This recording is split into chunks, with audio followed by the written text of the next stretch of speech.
Okay, the first question, it gives you the information, angle, and the mass, and the speed. So I did a diagram according to that first paragraph. It's at constant speed of 20. So I wrote the equation of motion, no acceleration, so it's equal to 0. And I rearranged it and got a lambda equal to 15. Then it says later on the van is moving along a straight horizontal road and the speed is v. So I done the diagram for that. And at that moment in time, they're calling the speed u. And this time there is an acceleration. So I wrote the equation of motion for that mass times acceleration is equal to, remember, the power divided by the velocity at that time, take away the resistance, which is linked to the velocity. It's 15 times by wherever the velocity is at that time. I multiplied through by u, rearranged it, and solved that quadratic, and I got u is equal to 25 ms to minus 1. This question, a small box is projected 7 ms to minus 1, and you got that all that information there.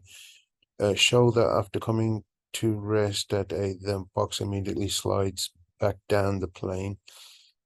So I done a quick diagram, and I worked out the perpendicular reaction. We know what tan alpha is, so from there I worked out what cos alpha is, which is going to be 4/5. So R is equal to 4/5 mg. We're told that the coefficient of friction is 1/4. So to work out F,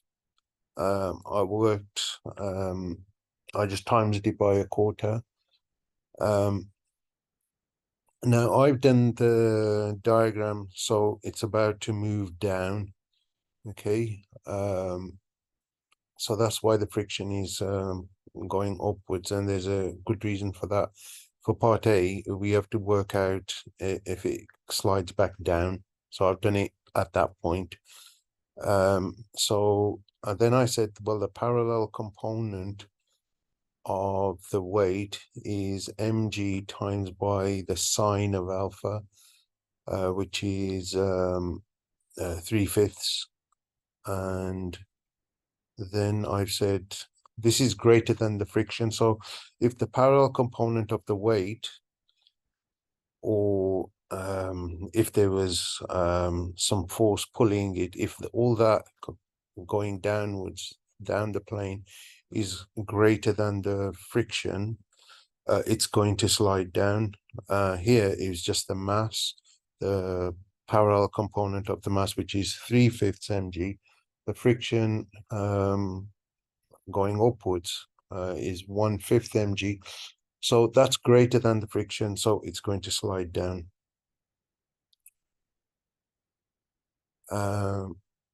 Part B, use the work energy principle to find the value of V. The speed of the box at the instant when it returns to O. So I've done a diagram there like that. The distance between where it starts and where it finishes is 25/8. And I done work energy equation, where I've said the gravitational potential energy that it loses, mg times by the sine of alpha times by the hypotenuse, which we get the perpendicular vertical distance it's come down from A perpendicular downwards. That's the gravitational potential energy that it loses. That's equal to the kinetic energy at the bottom, plus the work done against friction. Now we've already worked out what friction is, 1/5 mg, and that's times by d, the distance, and I just simplified that, and I got v is equal to 5g/2 all square rooted. C, it says suggest one way in which a model can be refined to make it more realistic. I've just said include air resistance or the dimensions of the box. It's the same thing really. Number 3, the particle of mass 0.5 kilograms is moving with the velocity of that when it receives an impulse I. As a result, the kinetic energy of the particle increases by 12 joules. Given that I acts in that direction, find I. Right, so I wrote the impulse equation, which is mv take away mu. We don't know what a v is, so I just called it a and b. You call it any letters you want, providing they're not already used in the question, is equal to 0.5, that's the mass, and the impulse acts in that direction, 2 minus 1, so it's some multiple of that, so I just put a k in there. Okay, so it's m times some multiple of 2 minus 1. The 2 minus 1 gives us the direction, but it's going to be not just 0.5 times that, it's going to be some multiple, as long as that direction is what's stated in the question. Then I took the top line, and looks like I've multiplied it by 2 to get rid of the decimal 0.5s. And then I took the bottom line and rearranged the bottom line. K is equal to 2 minus b. And I substituted it back into the top equation, and I got a plus 2b is equal to 3. We're also told that the particle, the kinetic energy increases by 12 joules. So I got the kinetic energy of what it was before, added 12 to it, and that gave me the kinetic energy now. And I simplified it, and I got it down to a squared plus b squared is equal to 53. So we got 2 unknowns, we got 2 equations. I rearranged the simultaneous equation, the a plus 2b equals 3, and I substituted it in. I got b is equal to minus 2, a is equal to 7. And because I've already worked out what k is, and then all I had to do was I'll just substitute that back into the a and the b. Okay, and the k is already been included, so in case you're wondering. 2 smooth spheres of the same radius have masses 2m and 3m respectively.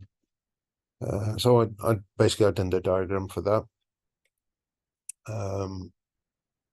And then we're asked to find, in terms of u and e, the speed of a immediately after collision. So I did the conservation of the linear momentum.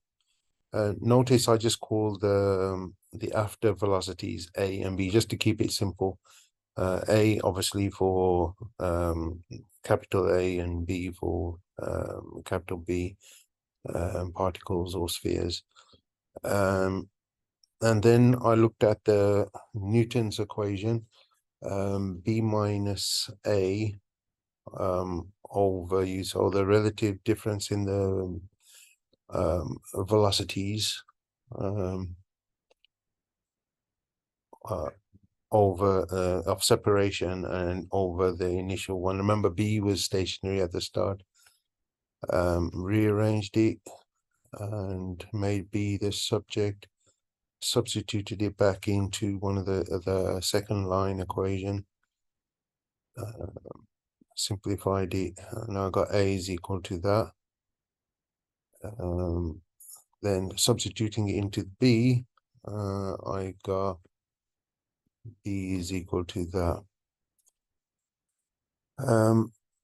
Part B, it says describe the direction of motion of A immediately after justifying your answer. So I said A was equal to that. That's what we found out earlier.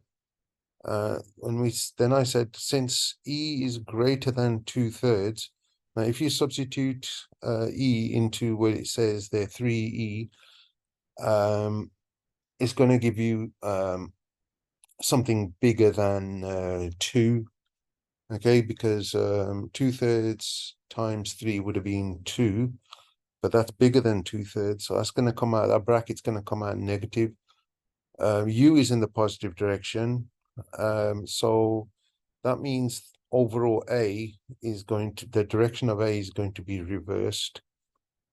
Notice in the diagram I did both arrows in the positive direction. If it doesn't say which direction it's like it's gonna go after the collision, just do it both to the positive. Your answer will come out negative, and that will tell you. It just makes life easier, and otherwise you tend to get mixed up with the minuses. So in the after, I did both in the positive direction. So in part B, we've actually shown that actually the arrow should be pointing the other way. It's not a mistake. That's the whole point of the question.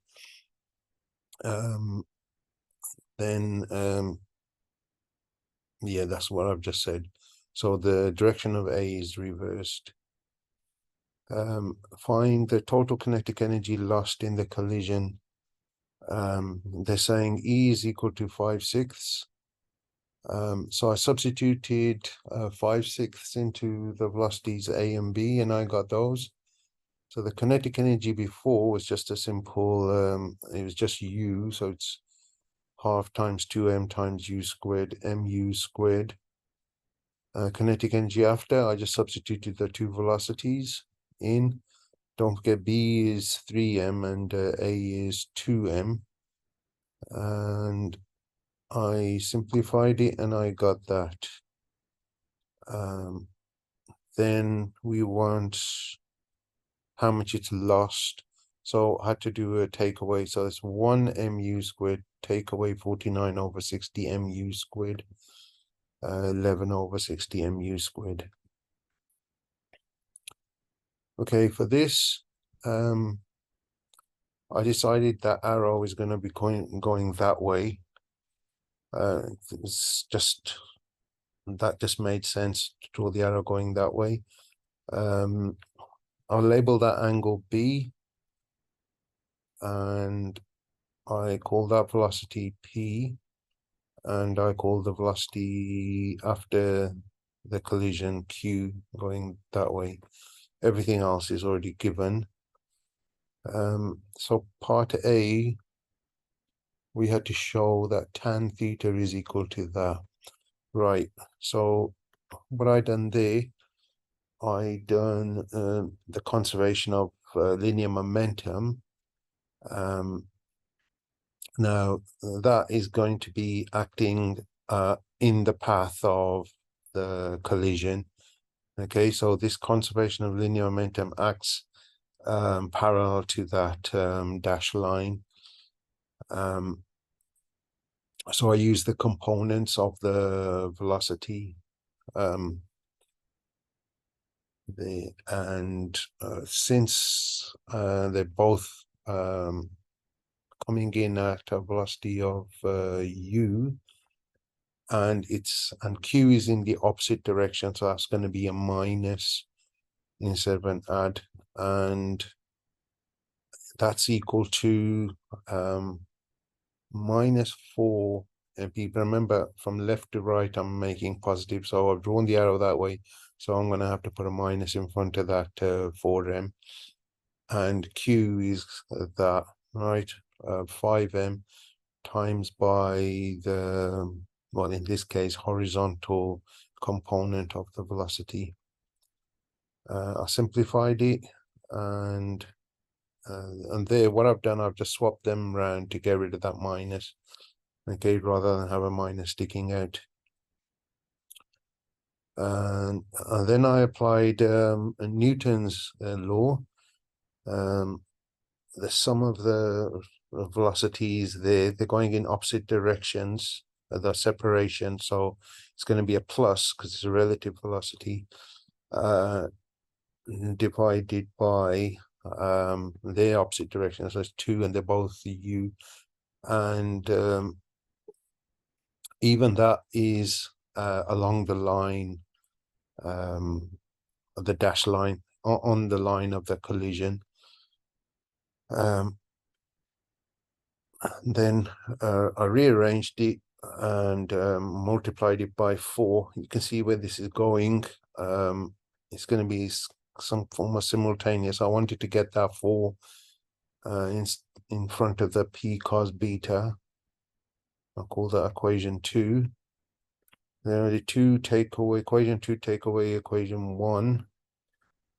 And I got that. And call that equation 3. Also, now I'm looking at perpendicular to the line of collision. I remember that just the components are going to be equal, right? That doesn't change. So u sine alpha is equal to q sine theta. So I'm looking at q there. The sphere called Q, and I've rearranged that to make Q the subject. Substituting for Q into 3, and I've got that.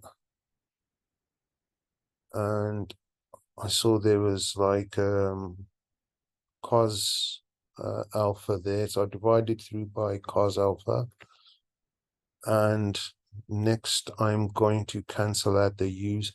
So basically, I've introduced P and Q, right? They're things that I've introduced. You got to get them in terms of Q. So sorry, U. So everything's in terms of U, and then you can cancel through by U. So I ended up with that, and I just rearranged that to get what I wanted to prove. So that was 10 marks.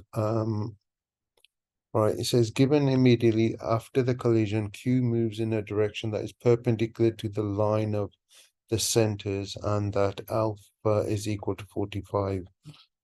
Right, we're going to work out the value of E. Right, so theta is the angle it comes off at. If they're saying it's perpendicular, that means theta must be, it's perpendicular to the line of collision. So theta must be 90 degrees. Now the tan of 90 is undefined. How are you going to get something equal to undefined? Well, that fraction, when you divide by 0, when you divide, you can't divide by 0. When you divide by 0, it's undefined. And on this question, that's exactly what we want. We want, if theta is equal to 90, tan theta is undefined. So that means we must have divided by 0. So, and then I rearrange the E is equal to 1/8. And part 2, U sine alpha is equal to Q sine theta. We asked for the direction of P immediately after the collision. So I've done that for Q. It's coming in at 45 degrees and leaving at 90. And then looks like I've done the same for the other one. And then I've substituted in everything that I knew. Sine of alpha is 1/√2, and I made P the subject. Substituted it into 1, which was our first equation. and we're told that alpha is 45 and theta is 90. The u's cancel and multiply through by √2. Remember the cos of 90, the cos theta, the cos of 90 is 0, so that's where that 0 comes from. So you end up with rearranged tan beta is equal to 4, beta is equal to 76, and it was some decimal, but they're just only to three significant figures, 76.0 degrees. Part C is to explain how you use the fact that the two spheres have equal radii and in your solution, the impulse between the spheres acts horizontally. Okay, so none of the, if there were different radiuses, you'd have the line with the centers not parallel to the ground. So that means it could act vertically, it could fly off. All right, so if they're the same radius, the line is going to be parallel to the ground, so the momentum is conserved horizontally. Okay, so there's no like third dimension upwards. Two fixed points, A and B line horizontal ceiling with AB. Right, so what I've done, I've just done a diagram there like that, with all the information that I was given. And part A, it says show that the natural length of the string is 4A. So I've done the equation of motion, not the equation of equilibrium, because it's in equilibrium, so they're balanced out. So I did the vertical components of the tension, the 2 of that times it by 2 is equal to the total weight. It's in equilibrium. And then I use the formula for the tension, and I worked out the theta, the cos theta. I remember it's because it's symmetrical, that's 6A there, and so that means halfway must be 3A, and that's a right angle at the top there. So cos theta is going to, so I just use Pythagoras to work out that length of the string. So the adjacent was 4A, hypotenuse was 5, so it's 4/5. Simplified it, the mg's cancel, and then the 4 and the 8 cancel. You're left with 1 is equal to 2x over 3l. So for that to be 1, 2x has to be 3l. Also, we've got that total length 5A is equal to the original length on one side, which is L plus the X is equal to 5A. X is equal to 5A minus L. L is the original length, remember. I substituted for X, and I got L is equal to 2A, and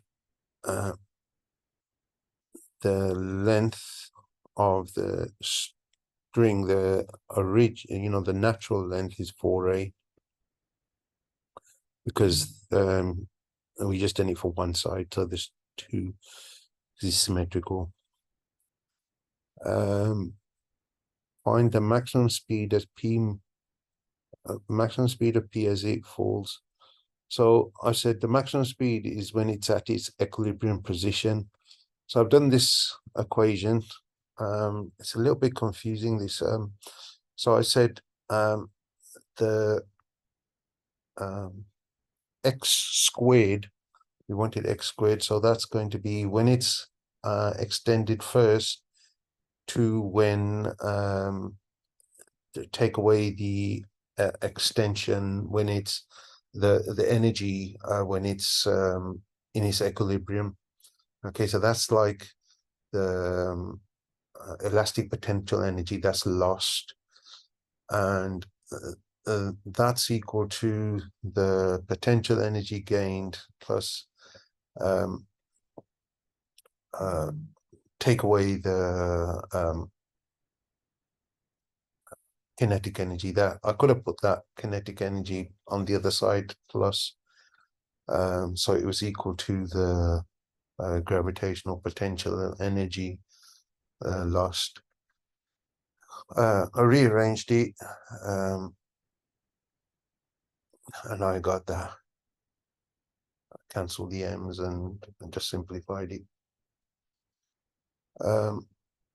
This one, a small ball is projected with a speed of that. Right, I've done that little diagram. All the information is there. The tan alpha is 3/4, and the coefficient of restitution is 1/2. So horizontally, AE isn't involved, the coefficient of restitution isn't involved, so it's just the components of the velocity, they're equal. And I got alpha, well, cos alpha was 4/5 using Pythagoras from the tan alpha is 3/4. So I got that. Oh, and then I used vertically, I applied Newton's equation using the coefficient, and I got that rearranged. Did a division, the v's cancelled, so I got tan beta is equal to that inverse tan 20.6. B, explain in your calculation you have used, explain how in your calculation you have used the fact that the ball is moving freely under gravity from O to A. I said there's no air resistance, so the motion is symmetrical.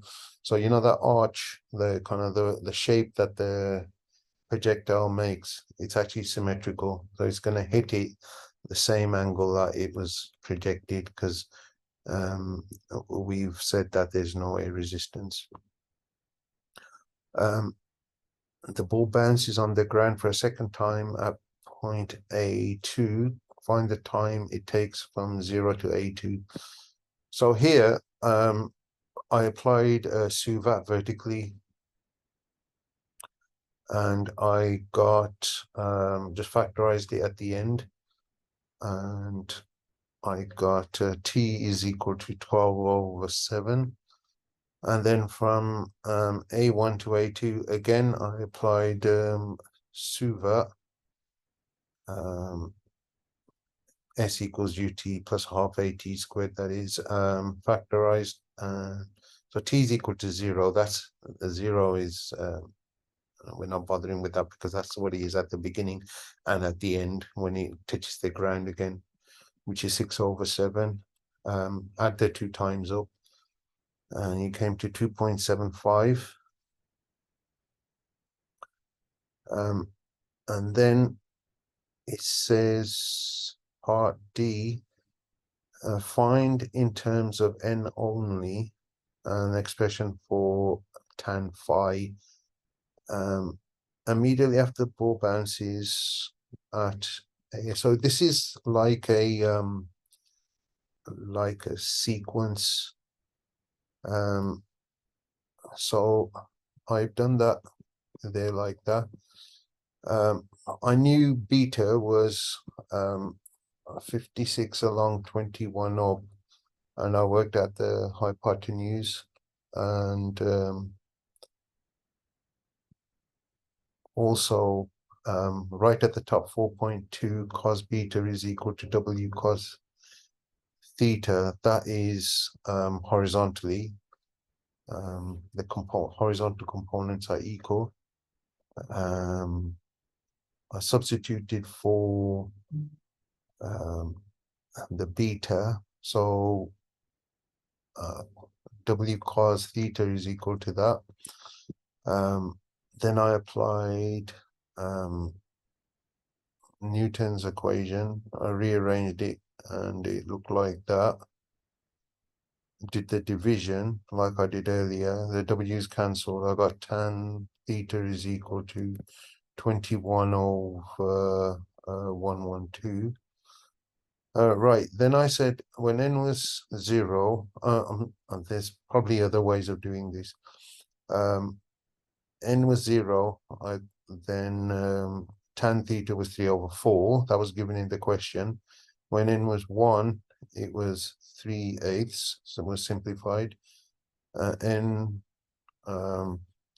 it was that. And I think I missed out a bit. I think I made the denominators all the same and just came up with a general term for the tan. Okay, that wasn't a easy question, that one. E, describe fully the motion of the ball from the instant when it was projected from O. And that is given instead that the coefficient of restitution between the ball and the ground is 0. The ball continues with the angle decreasing with each bounce. I've written there the coefficient of restitution. Okay, I'm not sure if that's I've got to check that one. The ball continues to bounce with angle decreasing. Given instead the coefficient of restitution between ball and the ground. If the coefficient of restitution is 0, that means you doing that the velocity of separation divided by. No, actually, I think that might be wrong. Mario, I've got to check that. I think it actually just rolls along the ground then. Okay, I'll come back to that. Oh no, sorry, that was E. I'm trying to do right, E, that is the correct answer because the angle decreases. Right, F, describe the motion. Right, when the coefficient of restitution is 0, that means the numerator has to be 0. Okay, the denominator doesn't come into it, so V is not 0, so that means sine beta is equal to 0. Right, so the vertical component basically is 0, so the horizontal component is still that. Because sine alpha is 4 over 5. So that's what I was talking about earlier. The ball rolls along the ground at a constant speed of 11.2 ms to -1. Okay.